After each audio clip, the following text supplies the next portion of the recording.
모세는 극소수의 사람들이 하나님을 알게 되는 방식으로 하나님을 알았습니다. 우리는 성경에서 우리 눈앞에 펼쳐지는 그와 하나님과의 관계를 봅니다. 신명기 29장에서 모세는 이스라엘 백성에게 하나님과의 언약을 지키라고 경고하고 있습니다. 이 장에 있는 모세는 하나님에 대한 저의 관점을 바꾼 어떤 것을 보여줍니다. 신명기 29장 29절 감추어진 일은 우리 하나님 여호와께 속하였거니와 나타난 일은 영원히 우리와 우리 자손에게 속하였나니 이는 우리에게 이 율법의 모든 말씀을 행하게 하심이니라. 너무 자주 우리는 하나님을 상자에 넣고 인간의 마음으로 이해할 수 있는 수준으로 그분을 낮추려고 합니다. 이사야서 55장 8절과 9절 이는 내 생각이 너희의 생각과 다르며 내 길은 너희의 길과 다름이니라. 여호와의 말씀이니라. 이는 하늘이 땅보다 높음같이 내 길은 너희의 길보다 높으며 내 생각은 너희의 생각보다 높음이니라. 하나님은 인간처럼 생각하지 않으십니다. 하나님은 인간처럼 세상을 보지 않으십니다. 하나님은 우리의 수준이 아닙니다. 당신이 이것을 이해하게 되면 주님과 함께하는 당신의 행보를 변화시킬 것입니다.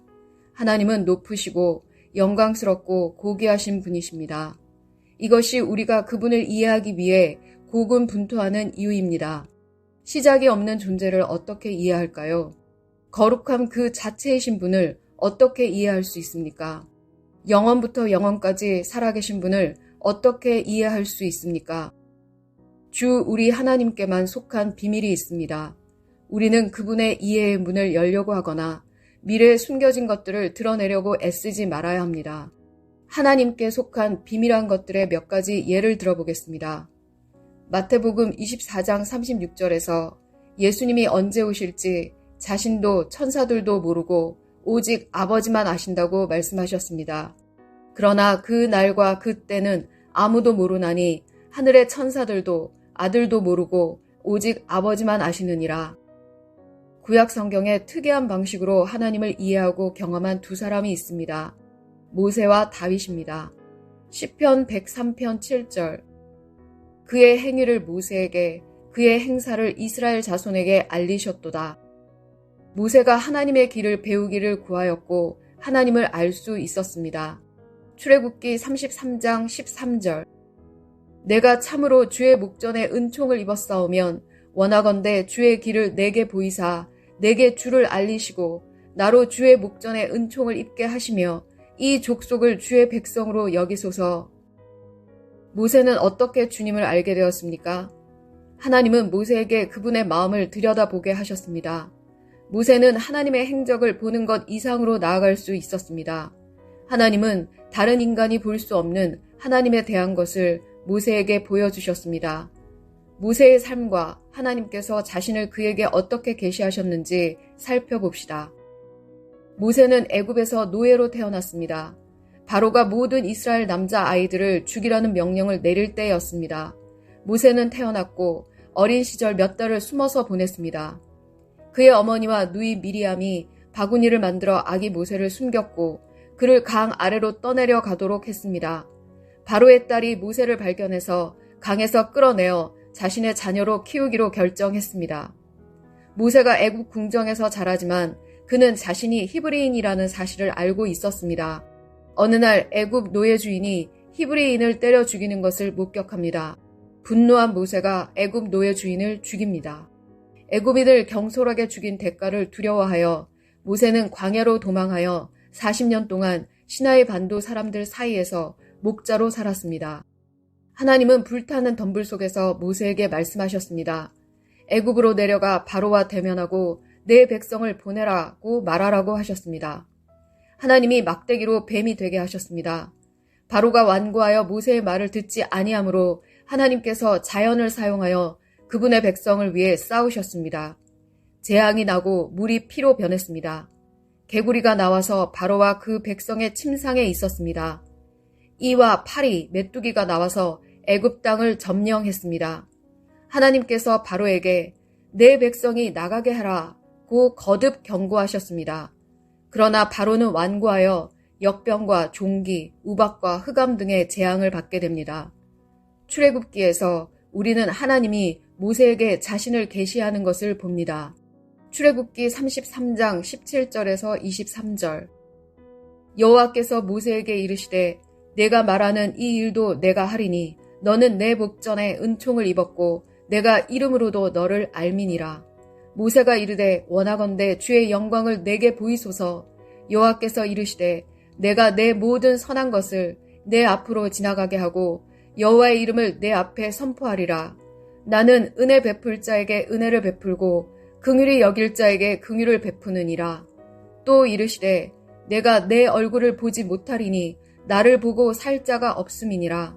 여호와께서 또 이르시기를 보라 내 곁에 한 장소가 있으니 너는 그 반석 위에 서라. 내 영광이 지나갈 때 내가 너를 반석 틈에 두고 내가 지나가도록 내 손으로 너를 덮었다가 손을 거두리니 네가 내 등을 볼 것이요 얼굴은 보지 못하리라. 천사들이 옆에 서서 지켜보는 동안 하나님이 모세를 지나치실 때 모세를 보호하셨습니다. 하나님은 모세에게 특정한 장소에 서게 하셨습니다. 그가 하나님의 얼굴을 보는 것은 허락되지 않았습니다. 하나님의 등만 볼 수 있었습니다. 모세가 하나님 뒷모습만 볼 수 있었고 하나님 자신은 볼 수 없었다는 것입니다. 인간이 하나님의 뒷모습을 본 이 엄청난 순간을 천사들이 곁에 서서 지켜보았습니다. 하나님은 모세를 보호하셔야 했습니다. 그렇지 않으면 모세는 하나님의 얼굴을 보아서 죽었을 것입니다. 우리의 필멸의 육신과 모든 죄는 그러한 거룩함과 영광 속에 있을 수 없습니다. 은밀한 것은 주 하나님의 것입니다. 하나님은 신비한 영역에 거하십니다. 아무도 알지 못하고 본 적이 없는 곳입니다. 천사를 보고 살되 하나님을 보고는 살 수 없습니다. 우시야 왕이 죽던 해에 이사야는 높이 들린 보좌에 앉으신 주님을 보았고 하나님의 영광을 살짝 엿보았습니다. 이사야가 자신의 죄와 무가치함을 애통해했습니다. 요한은 하나님의 영광의 일부를 경험하고 죽은 사람처럼 예수님의 발 앞에 엎드렸습니다. 다메섹 도상에서 경험한 하나님의 영광뿐만 아니라 고린도 후서 12장에 묘사된 경험에서도 바울은 간신히 표현할 수 있을 정도로 놀라운 경험이었습니다. 내가 그리스도 안에 있는 한 사람을 아노니 그는 14년 전에 셋째 하늘에 이끌려 간 자라. 그가 몸 안에 있었는지 몸 밖에 있었는지 나는 모르거니와 하나님은 아시느니라. 그는 셋째 하늘로 이끌려 갔습니다. 모세가 시내산에서 내려올 때 그의 얼굴에 광채가 났습니다.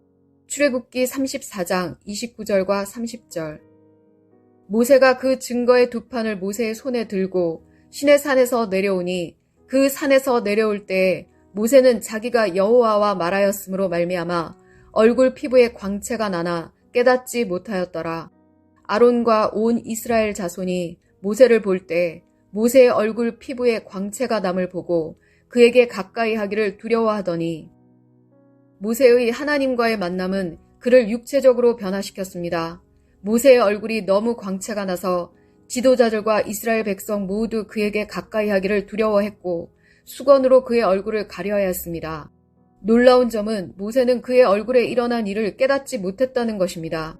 모세는 겸손하고 온유한 사람이었습니다. 그는 다른 누구도 하지 못한 방식으로 하나님을 경험했습니다.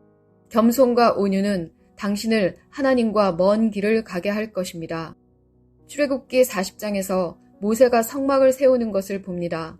같은 장에서 모세가 언약궤를 성막 안으로 들여놓고 휘장으로 그 궤를 가리고 금 향단을 두었습니다.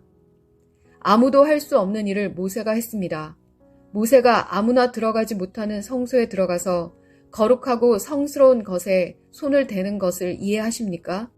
하나님께서 그에게 허락하셨습니다. 하나님께서 허락하셨을 뿐 아니라 그 일을 하는 모세를 축복하셨습니다. 구약의 어느 누구도 모세가 한 일을 경험하고 행하지 못했습니다. 우시야 왕이 성전에서 제사장에게만 허락된 분향하는 일을 하려다 바로 거기서 문둥병에 걸렸습니다. 아론의 두 아들 나답과 아비후가 다른 불을 담아 분향했습니다. 하나님은 그들의 제사를 거부했을 뿐만 아니라 진노하셔서 두 사람을 불로 태웠습니다. 언약궤가 이동될 때 우사가 목숨을 잃었습니다. 모세가 만진 바로 그 궤를 만졌기 때문입니다. 사무엘하 6장 6절과 7절. 그들이 나곤의 타작마당에 이르러서는 소들이 띠므로 웃사가 손을 들어 하나님의 궤를 붙들었더니 여호와 하나님이 웃사가 잘못함으로 말미암아 진노하사 그를 그곳에서 치시니 그가 거기 하나님의 궤 곁에서 죽으니라. 사무엘상 6장 19절. 베세메스 사람들이 여호와의 궤를 들여다본 까닭에 그들을 치사 5만 70명을 죽이신지라. 여호와께서 백성을 쳐서 크게 살육하셨으므로 백성이 슬피 울었더라. 이 모든 백성이 그때 바로 그 자리에서 불타 죽었습니다. 그러나 모세는 아니었습니다. 제 요점은 무엇일까요? 제 요점은 이것입니다. 모세는 다른 사람들은 하지 않은 하나님과의 관계를 가졌습니다. 그는 다른 사람이 보지 못한 방식으로 하나님을 보았습니다. 이 사람 모세는 우리가 붙잡아야 할 하나님에 대해 말해줍니다. 신명기 29장 29절. 감추어진 일은 우리 하나님 여호와께 속하였거니와 나타난 일은 영원히 우리와 우리 자손에게 속하였나니 이는 우리에게 이 율법의 모든 말씀을 행하게 하심이니라. 당신이 이해하지 못할 때조차도 하나님을 공경하십시오. 하나님을 존경하십시오.